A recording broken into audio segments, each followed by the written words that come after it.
ભરૂચ નગર સેવા સદન અને જેબી કેમિકલ્સના સંયુક્ત પ્રયાસના ભાગરૂપે 25 લાખના ખર્ચે નવનિર્માણ પામનાર કસક સર્કલના કાર્યનું ભૂમિપૂજન કરવામાં આવ્યું હતું। ભરૂચ શહેરના મુખ્ય વિસ્તારોમાં વાહન વ્યવહારને નિયંત્રિત કરવા માટે સર્કલ બનાવવામાં આવ્યા હતા।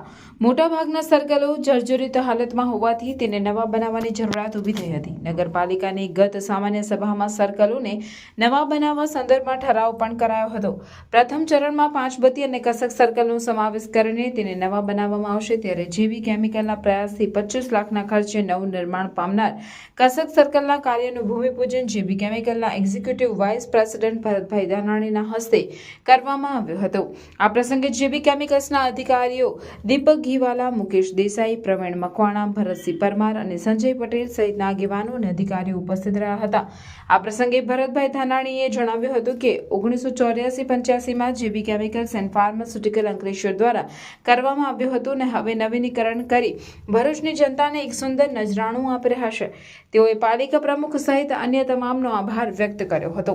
અત્રે ઉલ્લેખ કરવો રહ્યો કે કસક ખાતે બની રહેલા સર્કલનું કદ તેટલું જ રાખવામાં આવશે અને તેમાં ફુવારા સાથે લાઇટિંગ કરવામાં આવશે। દર વર્ષે ચોમાસામાં કસક સર્કલની આસપાસ પાણીનો ભરાવો થઈ જતો હોય છે, ત્યારે નવી ડિઝાઇનમાં આ સમસ્યાનો ઉકેલ આવે તે રીતે તેનું નિર્માણ કરવામાં આવશે। આજે ભરૂચ નગરપાલિકાના સહયોગથી જેબી કેમિકલ એન્ડ ફાર્માસ્યુટિકલ તરફથી કસક સર્કલ ઉપર આવેલ ફુવારાનું નવીનીકરણ કરવા જઈ રહ્યા છીએ। ભરૂચ શહેરમાં એક સારું સ્થળ બને એના માટે જેબી કેમિકલ હંમેશા પ્રયત્નશીલ રહ્યું છે। આ ફુવારાનું નવીનીકરણ અમે જલ્દી વહેલી તકે પૂરું થાય એવું પ્લાનિંગ કરી રહ્યા છીએ। આ તકે હું ભરૂચ નગરપાલિકાના પ્રમુખશ્રી, ચેરમેનશ્રી અને અન્ય અધિકારીઓનો આભાર વ્યક્ત કરું છું કે અમને આ તક આપી છે। ભરૂચને એક નવું નજરાણું મળી શકે એના માટે થેન્ક યુ।